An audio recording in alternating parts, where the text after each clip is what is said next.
Merci beaucoup Sarah Cissé, merci, vous l'avez dit. Nous recevons sur ce plateau pour cette deuxième édition de Soir d'Info Monsieur Amadou Seck. Monsieur Seck, bonsoir. Bonsoir Barthélémy. Vous êtes consul honoraire du Sénégal à Boston et vice-président du comité international préparatoire CIP, mouvement fédéraliste panafricain. D'abord, parlez-nous de votre mouvement d'abord. Le mouvement fédéraliste panafricain est un mouvement qui est né depuis 2015. Depuis 2015. Ça a été porté sur les fonds baptismaux ici au Sénégal, avec Diomaye Faye, Mignane Diouf et de fortes personnalités sénégalaises et africaines qui sont imbues de l'idée de réunir le continent parce que c'est un impératif qui s'impose de plus en plus. Donc depuis 2015... Réunir le continent africain. Réunir le continent et les peuples du continent africain. Donc l'Afrique et sa diaspora. En 2015, le comité international d'initiative a été mis sur pied ici à Dakar, au Sénégal, et ça fait 6 ans qu'on est à pied d'œuvre pour implanter des structures, des comités locaux, des comités nationaux, des comités régionaux, un comité exécutif international. Récemment, nous avons obtenu notre reconnaissance comme organisation internationale avec notre siège basé à Bamako, au Mali. Le président du mouvement, il s'appelle Adama Samasekou. C'est un ancien ministre des Affaires, de l'Éducation. Il est de quelle nation? Il est malien. Malien. Ancien ministre de l'Éducation, qui est donc un expert de l'UNESCO et qui a donné toute sa vie à la cause africaine. Et bien sûr, je ne pourrais pas continuer à introduire sans pour autant remercier tous ceux qui nous soutiennent et qui, dès le début, ont porté main forte à cette initiative. En premier, le président Macky Sall, qui a donc apporté sa contribution pour la tenue du pré-congrès à Accra, et ce pré-congrès en 2018 a jeté les bases solides de l'implantation du mouvement à travers le monde, mais également nous a permis, en plus de la fonctionnalité des structures, de peaufiner cette orientation et cette philosophie qui sous-tend l'unité africaine. Nous parlons des États africains unis. Oui. Les États africains unis et non les États-Unis d'Afrique. Parce que les États africains unis, c'est beaucoup plus large. Ça inclut non seulement les États de l'Afrique, les 54 États de l'Afrique, mais également on compte inclure les peuples africains transplantés ailleurs, ou bien qui sont... de la base vers le sommet. De la base vers le sommet. De la base vers le sommet. Parce que la raison de cette démarche est née des enseignements que nous avons tirés des expériences dans le passé, en ce qui concerne les initiatives pour unir l'Afrique. Depuis 1900... Et parce que depuis les années 1920, on parle des États-Unis d'Afrique, et je pense que c'est un premier... c'est un artiste jamaïcain, Marcus Garvey, qui était donc le premier à avoir émis cette idée. Tout à fait. Et Henry Sylvester Williams et William E. Du Bois ont organisé la première conférence panafricaine en 1900 à Londres, avec l'objectif de réunir les peuples africains. Et depuis... C'était des rencontres... C'était des rencontres qui étaient importantes, mais qui étaient plutôt élitistes. Et quand l'élite prend en charge un projet et que ce projet ne descende pas vers le bas, eh bien, ça n'ira nulle part. Et ce n'est qu'en 1945, en fait... Vous voulez la rupture? Mais absolument. Il faut une rupture, façon de faire, il faut une nouvelle façon de penser, il faut une nouvelle démarche pour que les peuples se rendent compte que finalement, l'Afrique a besoin de se réunir. Nous ne pouvons pas continuer en tant que continent, en tant que peuple, peuple de l'Afrique d'ici et de la diaspora, nous ne pouvons pas continuer à faire face à l'Europe, à l'Amérique, à la Chine, si nous sommes désunis. Nous avons besoin de mettre ensemble toutes nos ressources, et Dieu sait que nous avons les ressources, le potentiel humain, les ressources naturelles qui nous permettront de devenir la première puissance mondiale. D'accord. Alors, le mouvement veut se positionner en catalyseur pour la naissance, en tout cas, des États-Unis, pas les États-Unis, mais les États africains unis. Ouais. Alors, comment comptez-vous y prendre? C'est une tâche vraiment immense. C'est une tâche immense, mais nous avons bien réfléchi, nous avons pris des leçons du passé, et nous sommes arrivés à la conviction que nous avons besoin d'une structure qui est grassroots level structure, c'est-à-dire du haut vers le bas. Parce que quand les peuples prennent un projet et se l'approprient, c'est le début de la réalisation de ce projet. Il n'y a jamais eu de projet qui est... Vous êtes présent dans combien de pays d'Afrique? On est présent pratiquement dans plus de 30 pays africains. Et en ce moment, nous avons des régions. La région Ouest Afrique de l'Ouest, la région Afrique centrale, la région Afrique de l'Est, nous avons l'Afrique australe. Et ces régions, en fait... Et toutes ces régions travaillent à fédérer le continent. Il y a des comités régionaux qui fédèrent les initiatives des comités nationaux. Et les comités nationaux, le comité national du Sénégal, qui est dirigé par notre ami Seydou Touré, fait partie des commissions les plus efficaces dans ce mouvement, y compris également le comité national aux États-Unis. Donc les comités nationaux sont regroupés en comités régionaux. Mais avant les comités nationaux, on a des comités locaux.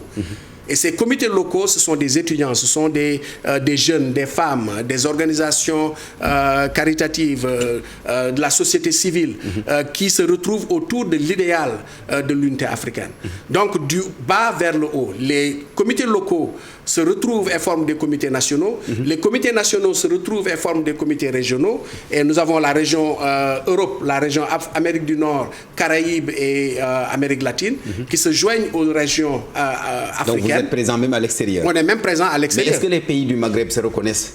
Bon, il y a du travail à faire. On a des contacts c'est pour vous dire en que Tunisie. La tâche risque de ne pas être facile. On a des contacts en Tunisie, au Maroc et en Égypte d'ailleurs.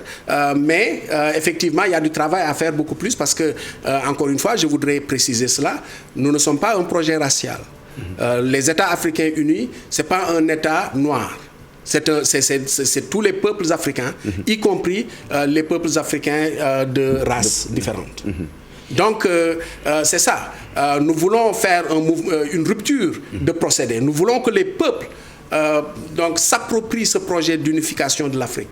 Parce que quand les peuples s'approprient un projet, eh bien, ça devient le début de la réalité. Parce qu'ils pourront l'imposer à leurs gouvernants et ça peut donner des résultats. En tout cas, le contraire n'a pas abouti. Il faut changer de méthode. Il faut changer de paradigme. Mais quels sont les critères pour adhérer à votre mouvement? Bon, pour adhérer à ce mouvement, c'est simple. Il faut être africain. De l'Afrique ou de la diaspora. Un noir américain peut participer, un caribéen, un haïtien. Donc les noirs américains vivant en Amérique peuvent adhérer. Mais l'un des comités les plus solides, l'un des comités régionaux les plus solides, c'est le comité régional de l'Amérique du Nord, qui inclut l'Amérique et le Canada. Et ce sont des Africains américains de souche qui animent. Donc je salue de passage. La plupart de ces Noirs américains sont à Boston, c'est ça? Non, pas à Boston. Le responsable de la région Amérique du Nord réside en Floride. Et donc ils sont éparpillés un peu partout. Il y a des comités locaux un peu partout aux États-Unis, qui se retrouvent en comités nationaux pour l'Amérique et pour le Canada. Et le Canada et l'Amérique se retrouvent en comité régional de l'Amérique du Nord. C'est l'un des comités les plus actifs. Et bien sûr, ils ont organisé plusieurs rencontres, plusieurs activités qui mettent l'accent sur le fait que ce projet ne peut pas aboutir si ce n'est pas un projet des peuples. Et d'ailleurs, dans notre démarche, les peuples africains d'ici et d'ailleurs se l'approprient. Et c'est pour cette raison, dans notre démarche, que nous convoquons le premier congrès panafricaniste, le premier congrès fédéraliste panafricain en 2023.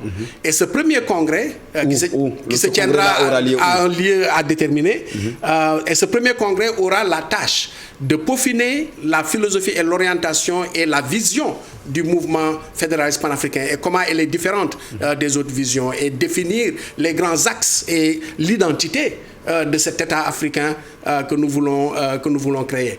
À partir de ce moment, après le congrès, ce sera une vaste campagne pour un référendum. Référendum dans tous les États africains pour demander au peuple si oui ou non ils pensent que l'État fédéral est viable. Et je crois que ce n'est pas Cheikh Anta Diop qui nous dédira, parce qu'en fait, il en a fait un leitmotiv de nous dire que seul l'État fédéral est viable.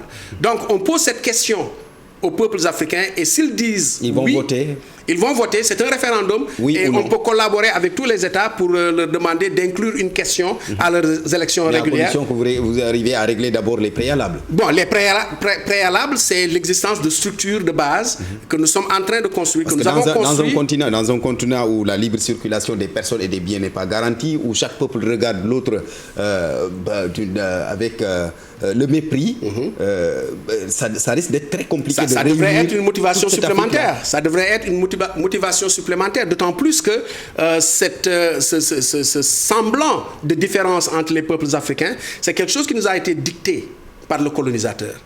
La réalité est que le Sénégal, en tant que pays comme nous le connaissons en ce moment, eh bien, ou bien le peuple sénégalais ne se limitait pas aux frontières telles qu'on les connaît aujourd'hui. Ces frontières ont été définies par la conférence de Berlin, par le colonisateur, qui se sont partagés l'Afrique à leur guise. Mais on sait qu'avant Berlin, on avait les empires du Mali, du Ghana, de Songhai et toute cette splendide civilisation africaine qui était là. On n'était pas désunis. Sans compter les richesses. Hein? Sans compter les richesses. Sans compter les richesses, Kanka Moussa est aujourd'hui reconnu comme peut-être la personne la plus riche de l'histoire de l'humanité. Right? Donc les ressources sont là. L'Afrique a des richesses qu'elle peut exploiter, mais malheureusement, tel n'est pas le cas. À la place, ce sont les Occidentaux même qui viennent exploiter notre richesse. Est-ce que ce sera évident, ce sera facile? Parce que l'autre, il y a quelqu'un même qui l'a théorisé et qui dit que l'Afrique est un mendiant, entre guillemets, assis sur un tas de diamants. Absolument. Malheureusement, nos richesses s'en vont. Ben, c'est un impératif de se réveiller et de se rendre compte que l'Afrique n'est pas démunie, mais seulement désunie, comme disait mon ami DJ Awadi et le PBS avec Deguiti. L'Afrique n'est pas démunie, elle est désunie. Donc ce manque d'union, c'est ça notre principal problème. Et nous devons nous rendre compte. Et cette division de l'Afrique profite souvent à l'Occident. Ça profite à l'Occident. En fait, c'est l'Occident qui est parfois l'instigateur de cette division. Et il faut reconnaître que la colonisation, c'était un modèle basé sur la division pour mieux régner. C'était pas de leur intérêt de nous voir. La meilleure façon de maîtriser un groupe, c'est de Mais la réalité aujourd'hui, c'est que les grands ensembles économiques qui font la différence maintenant sur le plan mondial, eh bien, c'est de grands ensembles avec des marchés de plusieurs centaines de millions de personnes et même 1,5 milliard de personnes avec la Chine qui est en train d'émerger comme une puissance internationale. L'Afrique, qu'est-ce que nous avons? Nous avons de petits États de 10-15 millions d'habitants, parfois même moins de 5 millions d'habitants. Peut-être si tu comptes le Nigeria ou bien l'Afrique du Sud. Et des États pauvres en plus. Bon, ce qui sont des États la plupart de leurs ressources millions. de l'Occident. Ouais. Des États pauvres en plus qui tirent la plupart de leurs ressources de l'Occident. Mais bien sûr, parce que l'Occident a implanté un système de dépendance. Parce qu'après la colonisation, c'est la néocolonisation. Et après la néocolonisation, eh bien, l'Occident continue d'étendre ses tentacules parce qu'ils ont un intérêt à continuer à subjuguer le peuple africain. Et c'est à nous de nous rendre compte que cela ne nous arrange pas, que nous devons nous réveiller et nous avons le potentiel de la renaissance africaine. Nous parlons de cette renaissance africaine, nous parlons d'une manière différente. L'Afrique a toutes les ressources et toutes les forces qui lui permettent de se relever et de réagir et devenir la première puissance mondiale. Alors, nous allons parler d'autre chose. En tout cas, c'est une idée très ambitieuse. Les États africains unis, c'est bien ça. C'est ça.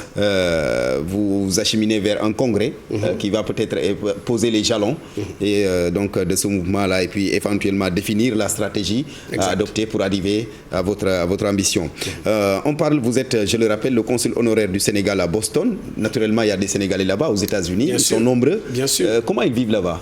Ben, ils essaient de s'intégrer tant bien que mal. C'est pas facile l'intégration. Mais c'est pas toujours aussi facile. Et je crois que c'est l'occasion de remercier le gouvernement sénégalais d'avoir ouvert les yeux sur le fait que des Sénégalais de l'extérieur ont vécu des moments très difficiles pendant cette pandémie, pendant cette crise sanitaire. De telle sorte que le Sénégal a été l'un des rares pays au monde à avoir apporté du soutien aux Sénégalais de l'extérieur. Et Dieu sait qu'il y a des Sénégalais de l'extérieur qui en avaient besoin d'une manière qui était évidente. Donc c'est une approche qu'il faut saluer. Une autre approche qu'il faut saluer, c'est que le Sénégal est l'un des rares pays à organiser des élections et à avoir des bureaux de vote à l'étranger pour ses citoyens.